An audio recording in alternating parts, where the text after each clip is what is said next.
Hola, muy buenas noches. Un excelente día. Terminando ya este día, terminamos una serie maravillosa del mundo espiritual y ahorita arrancamos también unos tiempos de estudio maravillosos. Amandita, Leonor, bienvenidas. Bueno, resulta que cuando estudiamos los profetas menores nos quedaron, ya estudiamos todos los profetas menores, pero nos quedaron dos profetas muy importantes pendientes, que es Isaías y Ezequiel.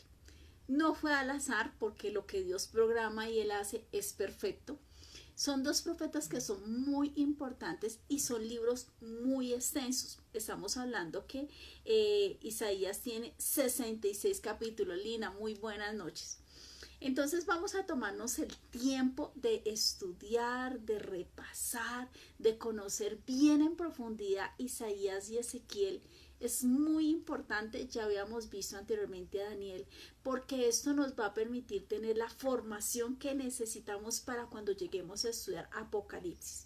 No podemos llegar a estudiar Apocalipsis si tú no tienes claro todo lo que es profetas menores, que ya los vimos, Silinita, y lo que es Isaías, Daniel y Ezequiel. Hoy nos vamos a centrar en Isaías, y en Isaías me voy a demorar un tiempito, no voy a correr porque, como le digo, es un tema muy extenso. ¿Qué quiere decir el nombre Isaías? El nombre Isaías quiere decir el Señor salva. Eso quiere decir el nombre Isaías. Isaías no solamente fue uno de los más grandes profetas de Antiguo Testamento, sino que también fue el evangelista mesiánico. ¿Por qué el evangelista mesiánico? Porque habla de nuestro Señor Jesucristo, y lo que fue él y Daniel tenían un aporte bien importante. Son de los pocos profetas que vieron no solamente la primera venida, sino la segunda venida. Y añádale que también Isaías no solamente vio estos dos eventos, sino que vio muy adelantado, igual que Daniel, el tema apocalíptico de los finales de los tiempos. Pero quiero irlo explicando poco a poco. Este libro de Isaías fue escrito aproximadamente entre 700 y 690 a.C. Como le dije, profeta y evangelista mesiánico. Él era el profeta del reino del sur antes del exilio, principalmente. Su ministerio fue un ministerio muy especial. Duró aproximadamente 60 años. Escúcheme bien, 60 años este hombre sirviéndole al Señor. Vamos a manejarlos como por capítulos, porque como es tan extenso, y vamos a trabajarlo en varias sesiones. Isaías lo vamos a ver más o menos, yo creo que en unos tres martes más o menos nos vamos a tomar para después arrancar con Ezequiel.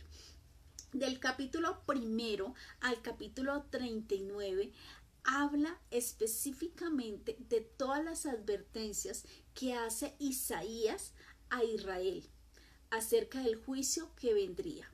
Y en el capítulo 39 ya habla de la caída de Jerusalén a manos de Nabucodonosor por Babilonia.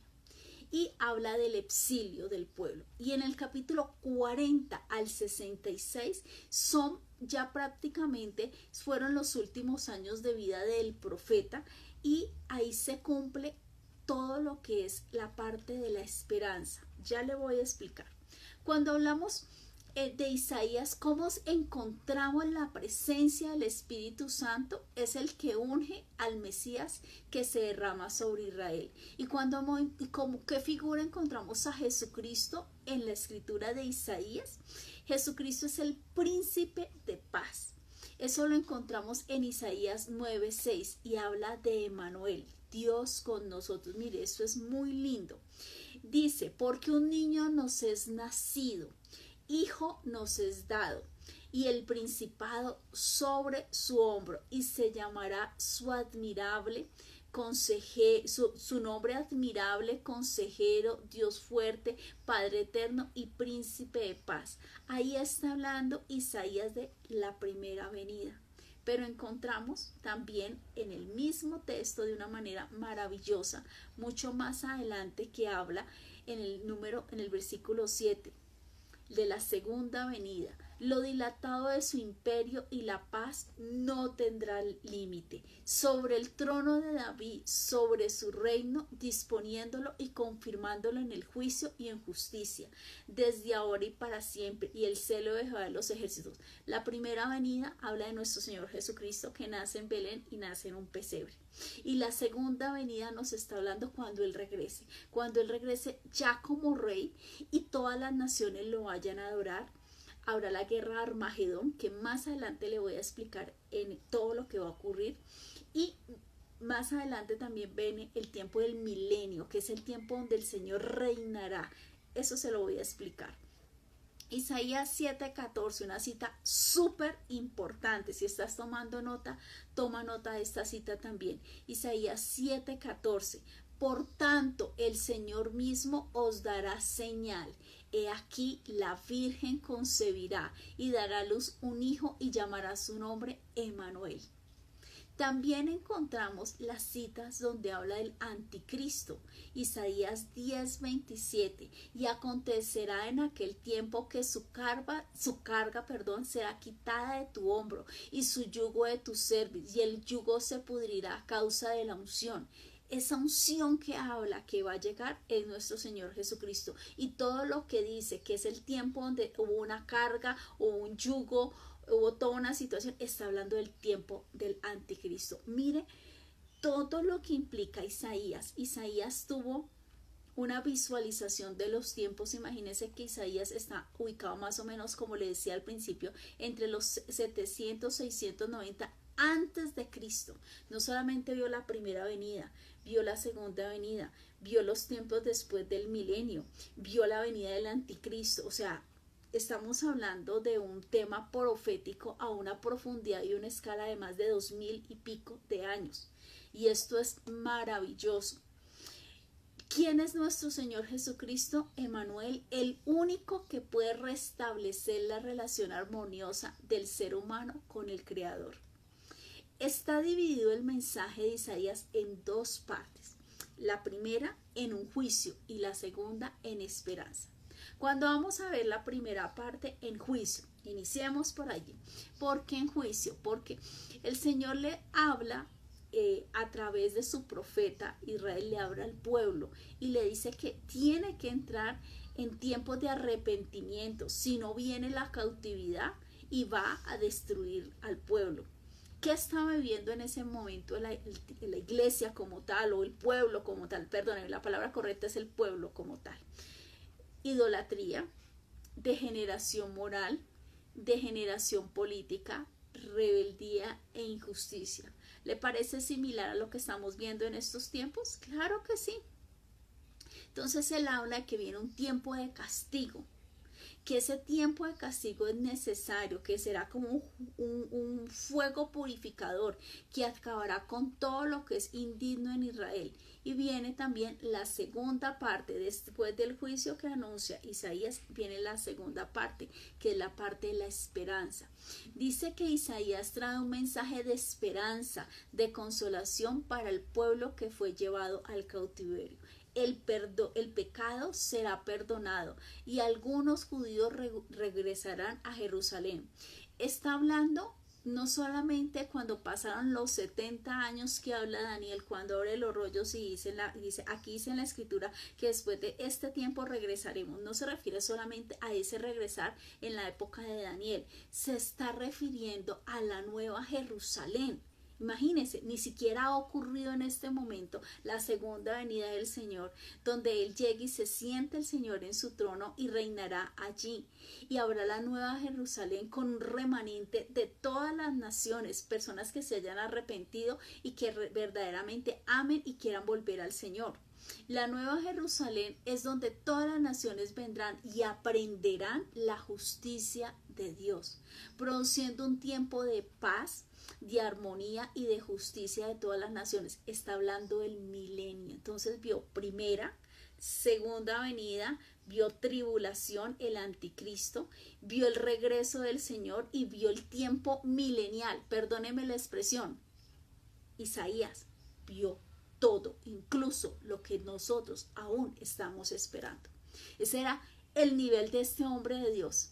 Si usted me pregunta, amo la escritura, pero si usted me habla a nivel profético, ¿quiénes fueron de los hombres que tienen unos niveles y un nivel de visualización de eventos futuros en profundidad? Yo diría Isaías y Daniel. Los otros hablaron de la primera venida, otros hablaron de la segunda venida, unos hablaron del anticristo, otros hablaron del tiempo milenial. Pero por eso es la importancia de que estudiemos Isaías, porque si usted logra comprender mi Isaías, que es lo que yo quiero que hagamos en este estudio, cuando usted llegue a Apocalipsis va a ser mucho más fácil comprenderlo, porque en Apocalipsis hay una parte que es toda, usted lo lee y es real. Hay otro que son códigos encriptados, que solamente los hijos de Dios podemos decodificar. Entonces, por eso la importancia de tomarnos este tiempo. Bueno, ¿qué pasa? En estos momentos el Señor a través de Isaías le recuerda al pueblo, mire, yo voy a cumplir las promesas que hice a mi pueblo, voy a cumplir las promesas que le hice a David, que dije que a través del linaje de David vendría el Mesías. También habla de la importancia de la obediencia de Israel al pacto. ¿Recuerda lo que ocurrió en Éxodo 19, que le entrega las 2 tablas? De eso lo recuerda también Isaías. También habla de la bendición de Dios a través de todas las naciones, que le dice en Génesis 12 a Abraham.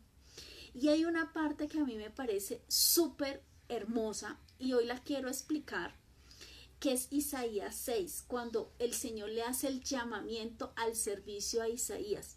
Esto es maravilloso, porque esto ocurre de la siguiente manera. Isaías 6, desde el versículo 2. Escúcheme bien, dice, desde el 1 leamos. En el año en que murió el rey Usías, vi yo al Señor. Eso fue una visión que tuvo Isaías, sentado en un trono alto y sublime, y sus faldas llenaban el templo.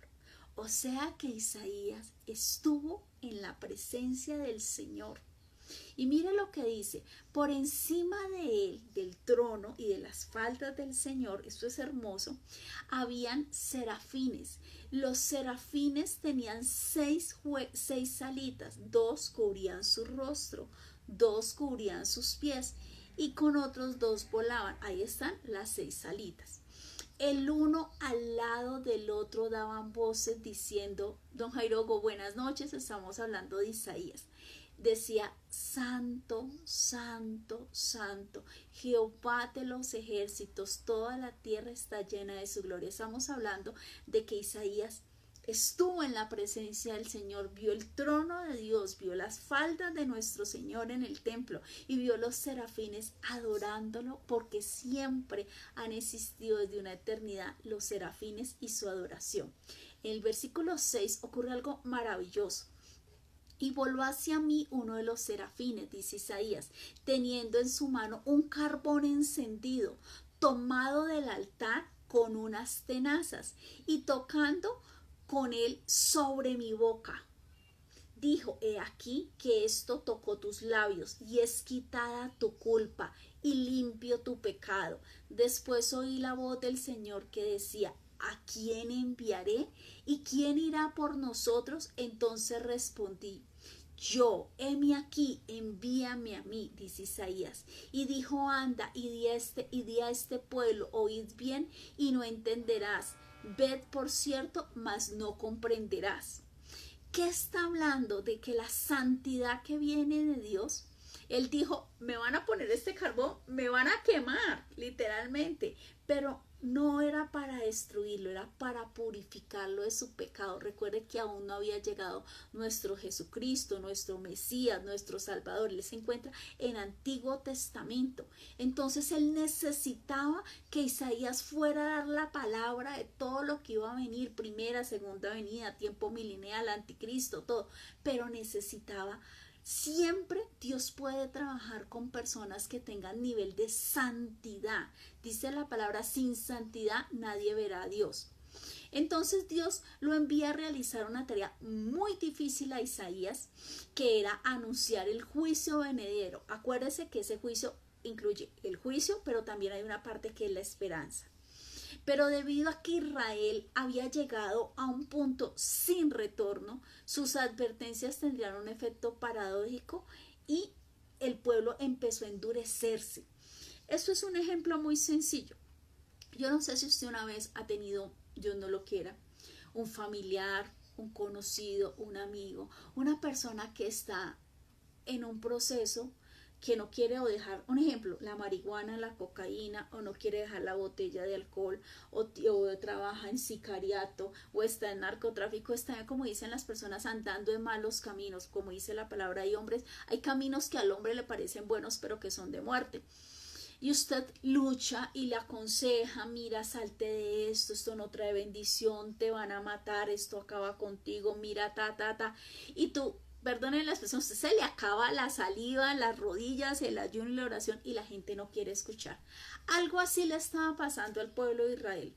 Por más que Isaías le hablaba al pueblo y decía, mire, dejen la idolatría, la inmoralidad sexual, dejen la injusticia contra el pobre, dejen todo esto, la gente estaba empecinada, como en los tiempos de ahora. Exactamente, usted le dice a las personas, ven, hagamos el estudio, no puedo. Hay fiesta, invíteme, hay trago, ahí estoy, vamos a vigilia. No me apunte, no me llame. Esa es la realidad también en nuestros tiempos. Y dice Isaías del 6 al 11, al versículo 13, y dice, Señor, ¿hasta cuándo, Señor? Le dice Isaías después de que le puso el carbón encendido en su boca, que era para purificar todas sus palabras, porque no había aún llegado nuestro Mesías. Entonces le dice, ¿hasta cuándo, Señor? Y respondió él, hasta que la ciudad esté asolada y sin morador, y no haya hombre en las casas, y la tierra esté hecha un desierto. Mire el juicio tan fuerte del Señor. Y hasta que Jehová haya echado lejos a los hombres y multiplicado los lugares abandonados en medio de la tierra, si quedare aún en ella la 10ª parte, ésta volverá a ser destruida, pero como el roble y la encina, que al ser cortados aún queda el tronco, así será el tronco de la simiente santa. ¿Qué debía hacer Isaías con esta conversación que tuvo con el Señor? Confiar en el plan de Dios. Mira, hay momentos en que usted ve todo perdido en su casa, en su familia, en su trabajo, en esos documentos, en lo que usted dice, apague y vámonos, aquí no hay más que hacer. Pero ¿qué debes hacer a pesar de las circunstancias? Confiar. Y eso fue lo que hizo Isaías. Le está diciendo, mira, el pueblo va a quedar, ese árbol que simboliza, el pueblo va a ser cortado, literalmente. Pero ¿qué hace Isaías? Confía en el plan de Dios. Dice que va a ser cortado como un árbol y abandonado como un tronco en el campo, y que después habrá una semilla santa que sobrevivirá para el futuro. Está hablando de la venida de nuestro Señor Jesucristo. Eso es lo que está tratando.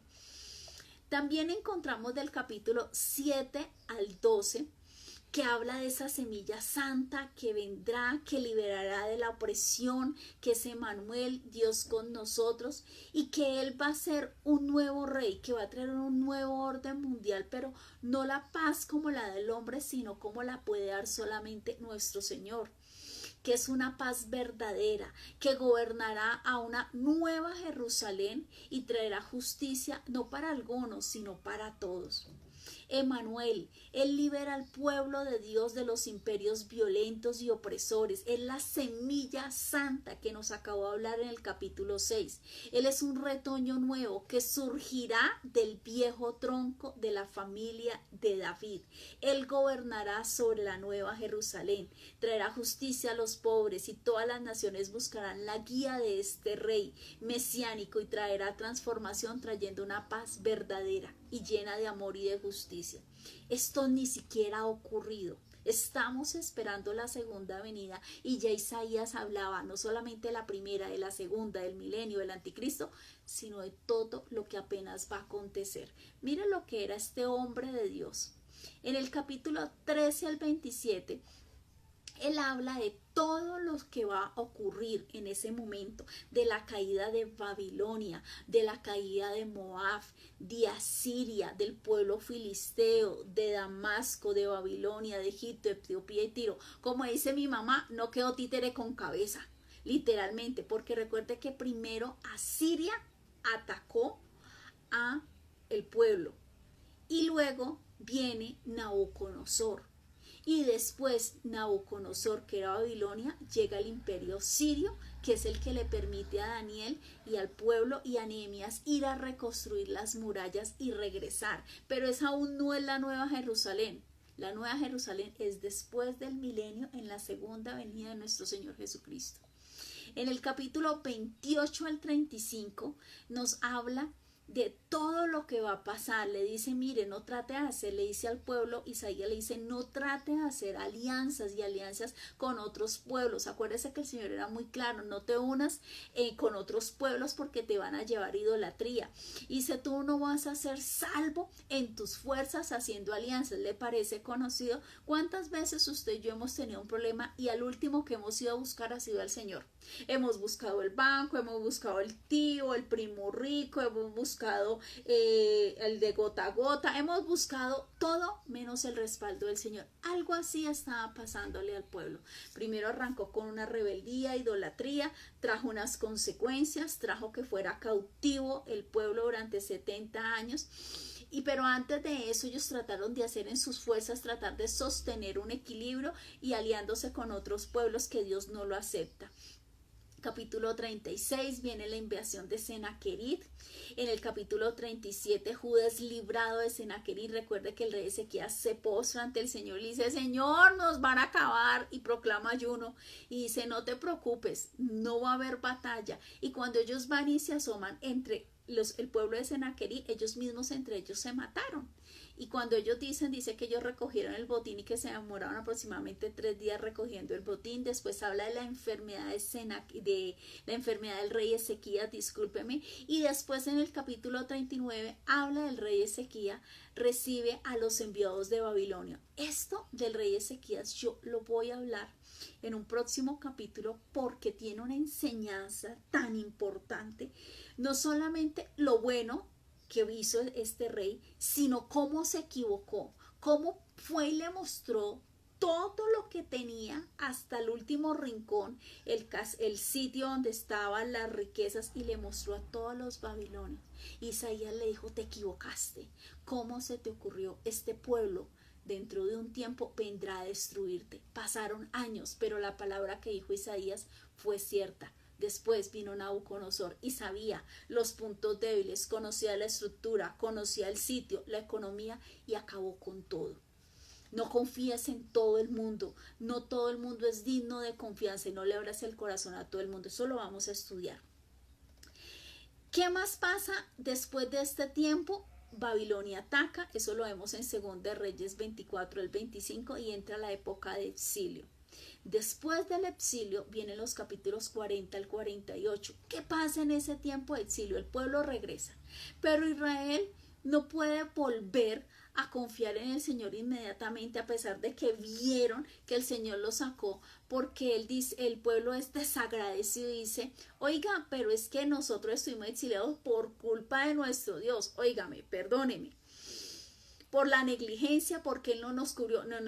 No fue la negligencia, fue la causa de todo el pecado que habría sobre el pueblo: idolatría, inmoralidad sexual, opresión a los pobres, injusticias, había perversión desde el área de sacerdotal. Mejor dicho, no había nada bueno en ese momento, y por eso, por todos esos pecados, fueron, a pesar de todo lo que se evangelizó, no solamente lo hizo Isaías, lo hizo Jeremías, lo hicieron los profetas menores, por esta oreja entró y por esta salió.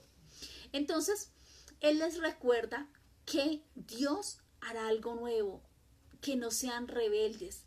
Les dice que les recuerda que viene el siervo de Dios, les recuerda que viene nuestro Señor Jesucristo, les recuerda el capítulo 49 al 55, que Él será rechazado por su propio pueblo y asesinado. Ni siquiera había llegado el Mesías, ni siquiera estaba, y ya la Escritura 700 a 690 años antes de Cristo ya decía lo que iba a pasar. Isaías, todo lo que está ocurriendo, lo que va a ocurrir, está escrito en la palabra. Por eso la importancia es que usted conozca la Escritura. Le dice que vendrá un nuevo rey que establecerá un orden mundial. Le dice de la nueva Jerusalén, y que se heredarán, los siervos serán y heredarán allá. será un tiempo maravilloso de bendición en el milenio. Esto es lo que habla principalmente esta cita de una manera maravillosa, y es muy importante tener en cuenta todo lo que va a ocurrir. Vamos a estudiar en una próxima el origen del mal, porque para tú entender cómo fue el origen de Satanás tenés que estudiar Isaías unido con Ezequiel. Lo vamos a estudiar en la próxima. También vamos a estudiar el rey Ezequías, que es bien importante.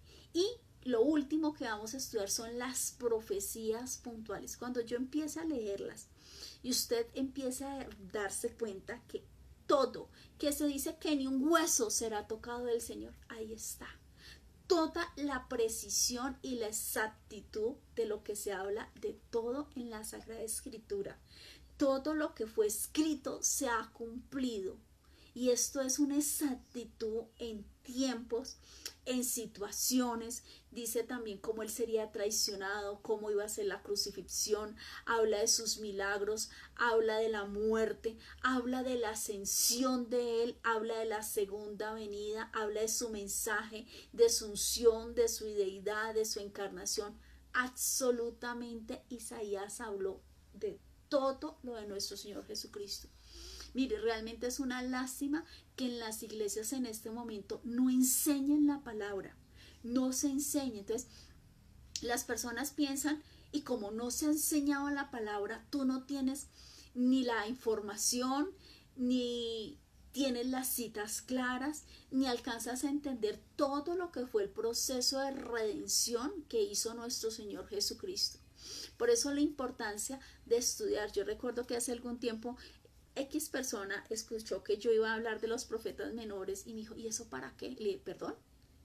Me dijo, no, Antiguo Testamento, nada que ver, solo no te compliques, eso es muy extenso y muy largo, a la gente no le interesa eso. Enseña por encimita las parábolas, enseña por encimita, ¿qué más fue que me dijo? Las cartas de Pablo, eso, ahí, ten la gente ahí. Y le dije, ¿perdón? Así hay gente. Mire, es tan importante que usted conozca la verdad desde el punto de vista de la escritura, no lo que usted y yo pensemos, no porque no sea importante. Claro que nuestra opinión es importante, pero es que la Biblia es la verdad total, es la voz de Dios y es la autoridad. Y si usted logra, a través de este tiempo que vamos a sacar para estudiar Isaías, donde vamos a hablar todas las profecías del Mesías, vamos a hablar de los tiempos mileniales, usted va a poder muy fácilmente conectarse con Ezequiel, que es el siguiente profeta que vamos a hablar, y mucho más adelante cuando entremos a tiempos apocalípticos, porque necesitamos estudiarlos. La gente dice, no, yo no leo Apocalipsis porque no entiendo. Si no te enseñan, ¿cómo vas a aprender? Yo me acuerdo que yo decía aprender raíz cúbica, raíz cuadrada, yo veía eso tan difícil y yo estaba con sumas y restas, y cuando entré a multiplicaciones yo me sabía hasta la tabla del 5, del 5 para allá no me pregunte por qué no me lo podía aprender, y para mí fue un logro el 6, el 7, ya cuando logré la tabla del 9 yo dije, para las que sea, seguimos con fraccionario. Eso es la vida de nosotros forma procesos. Isaías es un hombre, un profeta y un evangelista que tuvo una visión, míreme así, que todavía a usted y a mí no nos cabe en la cabeza, de todo lo que el Señor le explicó, le enseñó, le mostró, todas las instrucciones que él recibió de él. Y así como fue Isaías, que fue un hombre que se metió con el Señor, cuando usted llega y empieza a decir, Señor, yo quiero todos los días leer la palabra, todos los días comprenderla un poquitito más, todos los días amarla y vivirla, porque tú no puedes vivir algo que ni has leído, que ni entiendes, que no conoces y que no tienes una relación. Entonces, por eso la importancia de sacar estos tiempos. Isaías va a hacer un estudio muy hermoso, e igual que Ezequiel. No lo vi antes porque, como le digo, son libros que son extensos, pero cuando usted le empiezan a dar una explicación como la hemos visto ahora, más o menos. Usted va a poder entender un panorama más completo. Al tener un panorama más completo, cuando usted lo lea en su casa y usted saque ese tiempo para empezar a leerlo, usted se va a acordar, ay, dijimos que era Emmanuel, ay, hablamos del milenio, uy, también se habló de tal tema, y usted va a empezar a unir y a unir información, y va a ser un tiempo maravilloso donde yo sé que usted le va a sacar, como dicen por ahí, mucho provecho y mucho jugo a la palabra. Y de eso se trata este tiempo, de los estudios bíblicos. Isaías, un hombre maravilloso, un hombre que tuvo un acompañamiento, un ministerio de más de 60 años. Y no olvide que el nombre de Isaías tiene una particularidad preciosa. Isaías, el Señor salva.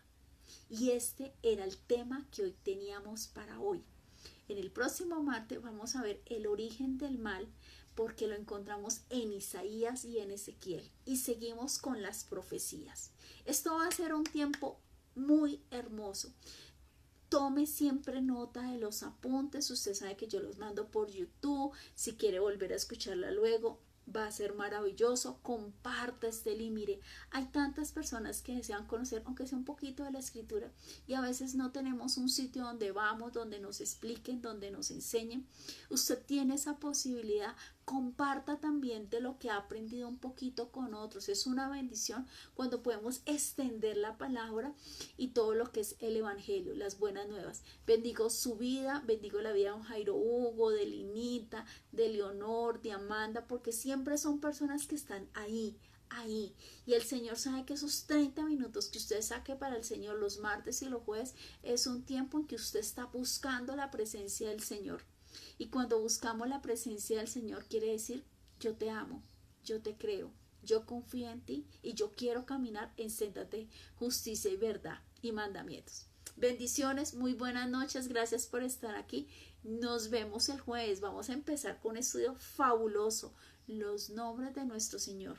Vamos a ver qué es un Adonai, vamos a ver qué es Shaddai, vamos a ver qué es Nisi, qué es Rafa, qué es Elohim, pero a la luz de la palabra. Y eso va a ser fabuloso. Bendiciones, buenas noches y gracias por estar aquí. Adiós.